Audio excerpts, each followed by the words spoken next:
నమస్తే. గడ్డపోతార మున్సిపాలిటీలోని మాదారంలో ఉన్న 13వ వార్డు నుంచి బీజేపీ అభ్యర్థిగా ఉన్న ఎరుకలి రమేష్ ఇంటింటి ప్రచారంతో హోరెత్తిస్తూ ఉన్నారు. తనకు ఒక్క అవకాశం ఇస్తే ఈ 13వ వార్డును అభివృద్ధి చేసుకుంటాను అని చెప్పి 22 ఏళ్ల కుర్రోడు 22 ఏళ్ల యువకుడు చెప్తున్న మాటలు. నిజంగా బీజేపీ పార్టీ కూడా ఒక పేదింటి బిడ్డకి, ఒక యువకుడికి అవకాశం ఇవ్వటం అనేది కొంత ఆశ్చర్యాన్ని కలిగిస్తూ ఉంది. అతను కూడా ఇంటింటికి వెళ్ళి నేను మీ తమ్ముడిగా మీకు తోడుంటానని చెప్పి ఇక్కడ ప్రజలకు హామీలు ఇస్తూ ఉన్నాడు. మాట్లాడే ప్రయత్నం చేద్దాం. రమేష్ ఉన్నాడు. బ్రదర్, చాలా చక్కగా ఇంటింటి ప్రచారం చేస్తూ ఉన్నాం. జనాలు ఏం చెప్తూ ఉన్నారు, మహిళలు ఏమంటూ ఉన్నారు? అన్న, అక్క చెల్లెలు అందరూ నాకు సహకరిస్తూ నువ్వు గెలుస్తావు తమ్ముడు, నువ్వేం టెన్షన్ పడకని అంటున్నారు అన్న. అందరూ చాలా బాగా చూసుకుంటున్నారు. వచ్చినప్పుడు నాకు దండాలు పెట్టకుండా సరే అమ్మ నేను మీరు ఒక్కటే ఉండండి అమ్మ, నాకు ఆశీర్వాదం ఇస్తే చాలమ్మా అని కోరుకుంటున్నాము. అండ్ ఈ 13వ వార్డులో ఏమేమి సమస్యలు గుర్తించావు? ఒకవేళ నువ్వు కౌన్సిలర్ అయితే ఏమేమి చేయాలనుకుంటూ ఉన్నావు? అన్న, ఇక్కడ కేసర్ల వల్ల దుమ్ము ధూళి వస్తుంది అన్న. ఇక్కడ బ్లాస్టింగ్ చేసినప్పుడు క్రాక్స్ కూడా చాలా ఇబ్బంది అవుతుంది అన్న. చిన్నపిల్ల ప్రెగ్నెన్సీ లేడీ ఉన్నప్పుడు చిన్నపిల్లలు కూడా చాలా ఇబ్బంది పడుతున్నారు అన్న. అక్క చెల్లెలు అమ్మలు అందరూ అయినా సరే నేను వచ్చి అడ్డుకుంటానని కోరుకుంటున్నాను సార్. అండ్ నిజంగానే ఒక మంచి పాయింట్ని రమేష్ చెప్పాడు. మాదారం అంటేనే కంకర్ క్వారీలు, క్రషర్లకి ఎంత ఫేమస్సో మీ అందరికీ తెలుసు. సరే, దానివల్ల లాభపడ్డ వాళ్ళు ఎవరు, నష్టపోయేది ఎవరు అనేది మనం చెప్పాల్సిన అవసరం లేదు, ఇక్కడున్న ప్రజలందరికీ తెలుసు. వాస్తవానికి కౌన్సిలర్గా గెలవబోయే వ్యక్తులు ఎవరైతే ఉన్నారో మీరు ఆ క్రషర్ల విషయంలో పోరాటం చేయాల్సిన అవసరం ఉంది. నువ్వు చెప్పినట్టు ఇళ్ళన్నీ పగిలిపోతూ ఉన్నాయి. ఆ దుమ్ము ధూళితో ప్రెగ్నెన్సీ లేడీస్కి ఆ పిల్లలు కూడా కరిగిపోతూ ఉన్నారు.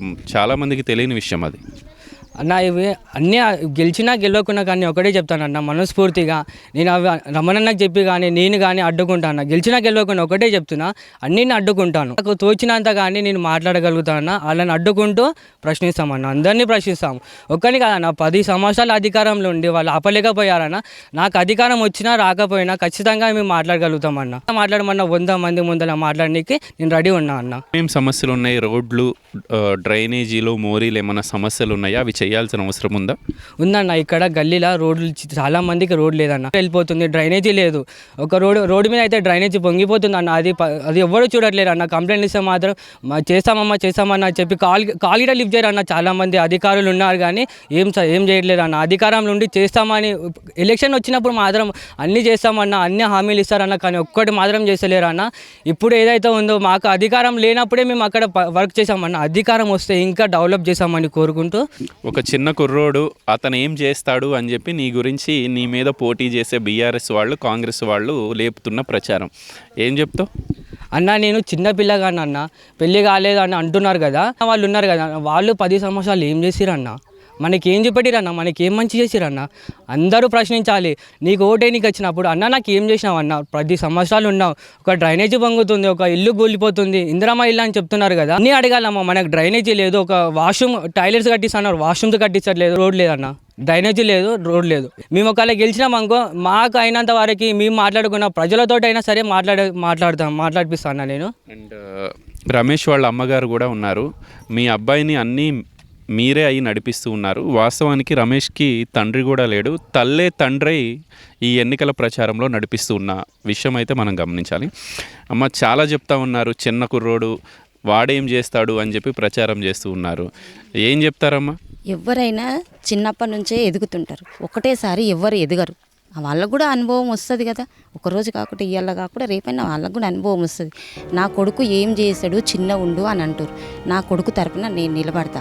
నేను అన్నీ చూసినా కదా, నేను కష్టము సుఖము ఎవరి బాధ ఏంది అనేది నేను కూడా అనుభవిస్తున్నా, నేను కూడా బాధపడుతున్నా. నేను కూడా నా భర్త చనిపోయిండు, నేను 3 పిల్లలను పెట్టుకొని నేను ఎన్ని బాధలు పడాలని అన్ని బాధలు పడుకుంటూ వస్తున్నా. ప్రతి ఆడపిల్ల బాధ నాకు తెలుసు కదా. నేను నా కొడుకు తరపున నేను గట్టిగా నిలబడతా, నేను చేస్తా. ఎవరికి ఏ ప్రాబ్లం వచ్చినా ఏది వచ్చినా నేను నిలబడతా, నేను చేపిస్తా. చాలా గుండె ధైర్యంతో మీరు ముందుకు వచ్చినట్టే అనిపిస్తూ ఉంది. ఎందుకంటే ఒక పేదింటి బిడ్డకి రమణ్ సింగ్ సహకారంతో బీఫామ్ వచ్చింది. అందులో బీజేపీ పార్టీ నుంచి బీఫామ్ రావటం అంటే ఆషామాషి విషయం కాదమ్మా. ప్రజల్లోకి అదే తీసుకువెళ్తూ ఉన్నారా బలంగా? అవును, నేను అదైతే తీసుకెళ్తున్నా. నాకు వచ్చింది అవకాశం, నాకు మా అవకాశం ఇచ్చిన వాళ్ళకి అందరికీ పేరున ధన్యవాదాలు చెప్తున్నా.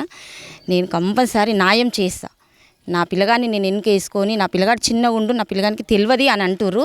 పెళ్ళి కాలేదు ఆ ఇవాళ పెళ్ళి కాకపోవచ్చు, రేపు కాదా పెళ్ళి కాదా, అట్లనే ఉంటాడా నా పిల్లగాడు, పెళ్ళి కాదా. ఆయన నాకు ఒక అవకాశం వచ్చిన దానికి ఆ అవకాశాన్ని నేను అందరికి నిలబెట్టుకుంటా.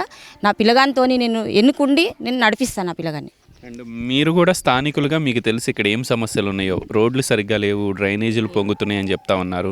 అవన్నీ మీ అబ్బాయి గెలిచిన తర్వాత మీరు వెనకుండి అతనితో చేపించాల్సిన బాధ్యత ఒక మహిళగా స్థానికురాలుగా మీ మీదే ఉంది. కంపల్సరీ చేపిస్తా, కంపల్సరీ రోడ్లు కానీ ఏది కానీ. ఇప్పుడు దుమ్ము అది వల్ల ఇండ్లు క్రాక్లు ఇడుస్తున్నాయి. స్లాబ్ వేసిన ఇల్లు నా ఇల్లే స్లాబ్ వేసిన ఇల్లు ఇవాళ పెంకింట్లో కారినట్లు నీళ్ళు కారుతున్నాయి. దేనివల్ల? దాని బ్లాస్ట్ వల్ల ఇండ్లు కూలిపోతున్నాయి. ఇట్లా అంటే కూడా ఎవరు పట్టించుకోలేరు. ఒక రోడ్ లేదు, నడవనికి ఇట్లా ఒక వెహికల్ పోదు, చెప్పులు అరిగిపోయేదాకా ఒకరొకరు ఇంటి చుట్టూ తిరిగినా ఎవరు పట్టించుకోలేరు. ఇంతవరకు ఇన్ని సంవత్సరాల సంది రాజకీయం చేస్తారు కానీ ఎవరు పట్టించుకోలేరు. అవన్నీ కావాలి. నాలాగా పక్కనోళ్ళ బాధలు కూడా నాకు అర్థమవుతాయి. నేను పడుతున్న వాటి బాధలు పక్కనోళ్ళ బాధలు కూడా నాకు కంపల్సరీ అర్థమవుతాయి. నేను కంపల్సరీ చేపిస్తాను. అండ్ చివరిగా రమేష్, ఒకవేళ నువ్వు కౌన్సిలర్గా గెలిస్తే ఇక్కడ చాలామంది మహిళలు ఉన్నారు, కెమెరా వెనకాల ఉన్నారు, ఆ పక్కన నిలబడి ఉన్నారు. వాళ్ళందరికీ ఒక తమ్ముడిలాగా పనిచేయాల్సిన అవసరం ఉంది. ఆ పేరును నిలబెట్టుకోవాల్సిన బాధ్యత నీకుంది. చాలా చిన్న వయసులో ఒక మంచి అవకాశం దక్కింది నీకు. నమస్కారం. ఒక్క అవకాశం ఇవ్వండి, అన్నీ చేస్తాను, పనులన్నీ కంపల్సరీ చేస్తాను. నాకు అమ్మమ్మ కానీ నాయనమ్మ కానీ అందరూ మీరే ఉన్నారు కదా, ఖచ్చితంగా నేను గెలిచిన తర్వాత అన్ని పనులు చేస్తానని కోరుకుంటూ సెలవు తీసుకుంటున్నాను. ఒకటన్నా, బీజేపీ ఏం చేస్తుంది చేసి చూపిస్తుందని గిట నిరూపించుకుందామన్న. ఇప్పుడే బీజేపీ మన గ్రామంలో టీఆర్ఎస్ బీఆర్ఎస్ కానీ ఉంది కదా, ఇక్కడ అయితే వాళ్ళు మైండ్ సెట్లు ఏముందంటే వేరే పార్టీ రాదు, మనకు అడ్డు రాదు అనుకుంటున్నారు కదా. ఇప్పుడు అడ్డు వచ్చింది, ఆ అడ్డుకునే సమస్య మనకు ఉంది. అధికారం మనకు రావాలని కోరుకుంటూ సెలవు తీసుకుంటున్నా. మనతో పాటు రమణ్ సింగ్ అన్న ఉన్నారు. వాస్తవానికి 22 ఏళ్ల రమేష్కి బీఫామ్ వచ్చి అతను ఈరోజు కౌన్సిలర్ అభ్యర్థిగా తిరుగుతున్నాడంటే దానికి ప్రధాన కారణం రమణ్ సింగ్ అన్నే. ఆయన పట్టుబట్టి ఇలాంటి యువకులే రావాలి, ఇట్లాంటి యువకులైతేనే మరో 20 ఏళ్ళు ప్రజలకు సేవ చేస్తారు అని చెప్పి బీఫామ్ ఇప్పించారు. అట్లానే ప్రచారం కూడా సాగుతుంది అన్న. ఏమంటూ ఉన్నారు అసలు ఆ మహిళలు? మన రమేష్ ప్రచారం అయితే చాలా సంతోషం అనిపిస్తుంది మాకు కూడా. అవునన్నా, ఫస్ట్ అయితే అందరికీ నమస్కారం. ఇక్కడ ఉన్నటువంటి మహిళలకు కూడా నమస్కారాలు తెలియజేస్తున్నాను. రమేష్ యొక్క ప్రచారం ఏదైతే ఉందో, ఇక్కడ ఉన్నటువంటి మహిళలందరూ కూడా సొంత తమ్ముని లెక్క, చిన్నగా ఉన్నటువంటి పాపలు కూడా అన్న లెక్క. ఎందుకంటే మేము ప్రచారానికి వెళ్ళినప్పుడు రమేష్ అన్నను వర్ధిల్లాలి అనేటటువంటి విషయంగా కంపల్సరీ వాళ్ళ యొక్క నినాదాలను కొనసాగిస్తూ ఉన్నారు. ఎందుకంటే ఇంతకుముందు ఇక్కడ ఉన్నటువంటి పెద్ద మనుషులు ఏదైతే కేవలం స్వార్థ రాజకీయాల కొరకు వార్డు స్థాయిలో ఉన్నటువంటి వ్యక్తులు వాళ్ళ నిర్ణయం ద్వారా క్రెషర్ల రూపంలో, ఇక్కడ దగ్గరలో ఉంటుందన్న మనకు క్రెషర్ల రూపంలో దగ్గర చాలా ఇబ్బందులు పడేటటువంటి మహిళలలో ముంగట ఇక్కడ ఉన్నటువంటి వ్యక్తులే. సో దీని గురించి మనం తీసుకున్నటువంటి నిర్ణయాలు ఫస్ట్ క్వారీలకు సంబంధించింది కానీ క్రెషర్లకు సంబంధించిన కానీ ప్రతి విషయంలో పోరాడే విధంగా మేము ముందుకున్నాం. అందులో దృష్టిలో పెట్టుకొని వాళ్ళు చేసినటువంటి గత ప్రభుత్వాలు చేసినటువంటి పొరపాటులు మనం చేయవద్దని మొట్టమొదటిసారిగా మనకి ఈ అవకాశం బీజేపీ ద్వారా వచ్చింది కనుక ఒక ఆచితూచి మంచి అడుగు వేయాలని ముందుకు వచ్చినటువంటి వ్యక్తులలో యువతను చూసి, ఎందుకంటే పెద్ద మనుషుల వ్యక్తులు అంటే ఇంతకుముందు ఉన్నటువంటి గత ప్రభుత్వంలో ఉన్నటువంటి పాలకులు చేసినటువంటి తప్పుడు నిర్ణయం ఏదైతే ఉందో స్వార్థపరులకు మాత్రమే బీఫామ్ ఇవ్వడంతో గతంలో వార్డు మెంబర్లు 2.5 లక్షలకు అమ్ముడుపోయి నూతన క్వారీలను తీసుకొచ్చినటువంటి విషయం వాస్తవము. ఇటువంటి దుర్మార్గపు చర్యలు చేయొద్దనే ఉద్దేశంతో నేను బీఫామ్ అనేది నిజాయితీగా చిన్న వయసు అయినా సరే ఇటువంటి వ్యక్తికి ఇవ్వడానికి ముఖ్య ఉద్దేశము అదే అన్న కారణం కూడా. ఏవైతే చాలా సమస్యలు మహిళలు కూడా చెప్తూ ఉన్నారు, రమేష్ గెలిచిన తర్వాత ఆ సమస్యల పరిష్కారం దిశగా అడుగులేయాలి. మీకు ఇంకో ప్లస్ పాయింట్ ఏంటంటే మీ ఎంపీ రఘునందన్ ఉన్నారు, ఇక్కడ ఎమ్మెల్సీ అంజిరెడ్డి ఉన్నారు కాబట్టి మీరు నిధులు ఎలాగోలా తెచ్చుకోవడానికి అవకాశం ఉంది. గ్రామ పంచాయతీ ఉన్నా కానీ మున్సిపల్ ఉన్నావు కానీ కేంద్రం నిధులు తప్ప రాష్ట్ర ప్రభుత్వం నిధులు ఎక్కువగా లేవు, రావు. అది వాస్తవం. ఎందుకంటే మనకు ఉన్నటువంటి సీఎం ఎవరైతే ఉన్నారో రేవంత్ రెడ్డి డైరెక్ట్గా అంటున్నాడు, నన్ను కోసిన నా దగ్గర ₹1 కూడా లేవు అనేటటువంటి పరిస్థితిలో ఇక్కడ ఉన్నటువంటి కాంగ్రెస్ పార్టీ పెద్దగా ఉన్నాడు కనుక కేంద్రం నిధులు డైరెక్ట్గా రావాలంటే మనకు కొండంత అండగా రగన్న ఉన్నాడు. ఆ రగన్న ద్వారా మేము ఇక్కడ సీసీ రోడ్లు కానీ డ్రైనేజీలు కానీ ఇటువంటి కేవలం వీధి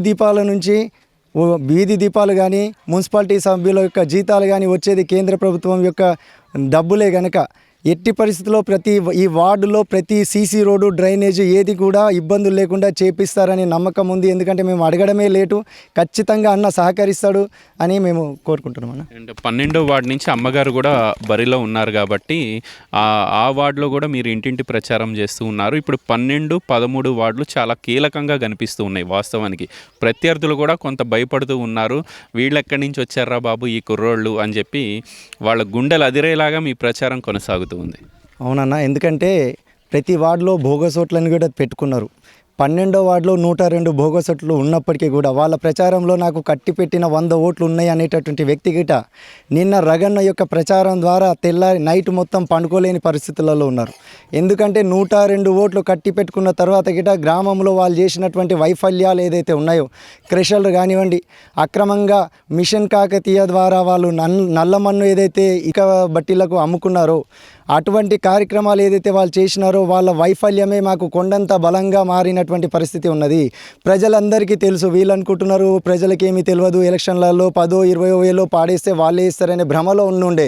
రగన్న వచ్చిన తర్వాత గిట ఇంకొద్దిగా క్లారిటీ ఇచ్చినారు. ఈ సొమ్ము మొత్తము వాళ్ళది కాదు, ఎన్ని ఇచ్చినా తీసుకోండి, ఎందుకంటే ఆ సంపదను, మన గ్రామ సంపదను లూటీ చేసింది వాళ్ళే కనుక ఇటువంటి సమయంలో పెడతారు. ఒకవేళ మీరు బాగా ఆలోచించి ఓటు వేయాలని అన్న చెప్పినటువంటి విషయం గిట ప్రజలు ఇంకొద్దిగా బాగా గ్రహించి తెలుసుకునేటటువంటి పరిస్థితి ఉంది కనుక నైట్ కూడా పండుకోలేని పరిస్థితులకి వెళ్ళింది. రగన్న సహకారం మాకు కొండంత అండగా మారిందన్న.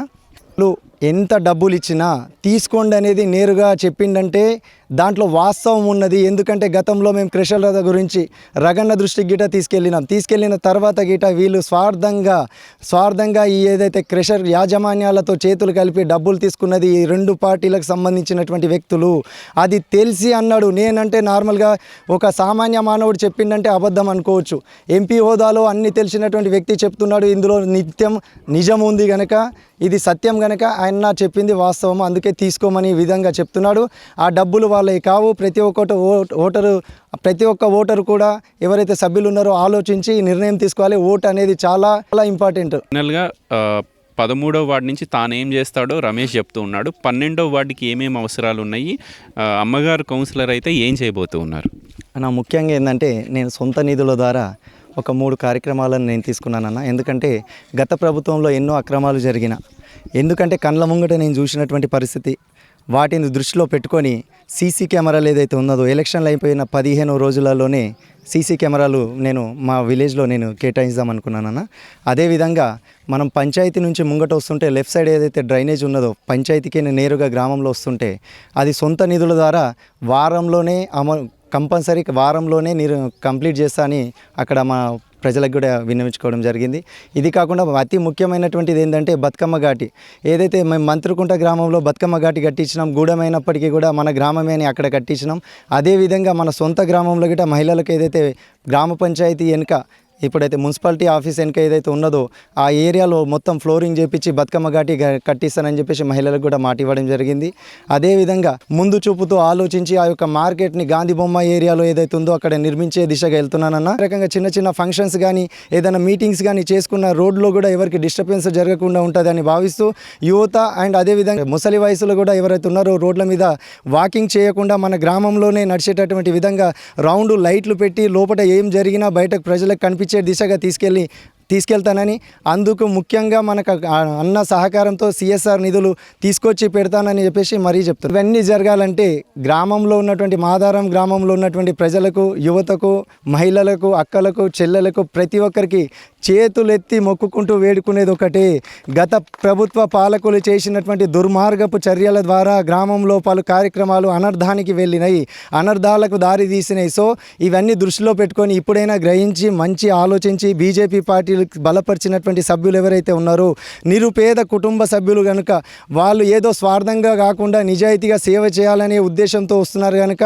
మీరందరూ సహకరించవలసిందిగా కోరుకుంటూ సెలవు తీసుకుంటాం. కొత్తగా వస్తున్న ఇట్లాంటి యువకుల్ని ప్రజలు ఆదరిస్తారా లేదా అనేది కొంత భవిష్యత్ నిర్ణయించాల్సి ఉంటుంది.